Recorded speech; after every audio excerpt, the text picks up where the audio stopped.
নমস্কার, আপনারা আছেন হিলিং টাচের সঙ্গে। আমি আপনাদের সাথী ভেট বিশ্বজিৎ অধিকারী।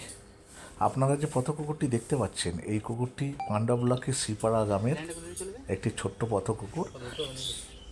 সে শিকার হয়েছে একটি স্পিড বাইকারের সঙ্গে এবং সে গুরুতর আঘাত পেয়েছে, তার সামনে চোয়ালটা ক্ষতবিক্ষত হয়ে গেছে। আমি খবর পেয়ে গেছি এবং চিকিৎসা শুরু হয়েছে। আপনারা সকলে ভগবানের কাছে প্রার্থনা করুন যাতে সে তাড়াতাড়ি সুস্থ হয়ে ওঠে। নাম বিশ্বজিৎ অধিকারী। এবং আপনাদের পার্শ্ববর্তী এলাকাতে যদি এরকম কোনো ঘটনা ঘটে, যদি চিকিৎসার প্রয়োজন হয়, তৎক্ষণাৎ আপনারা ফোন করুন এই নম্বরে 9434669981।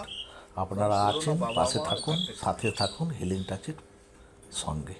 হিলিং টাচ এইরকমই ভিডিও নিয়ে প্রতিদিন আসবে, আপনারা পাশে থাকুন। ওকে, মাছগুলো তারাবার ব্যবস্থা করো, তাহলেই হবে। হ্যাঁ বাবা, দাঁড়াও।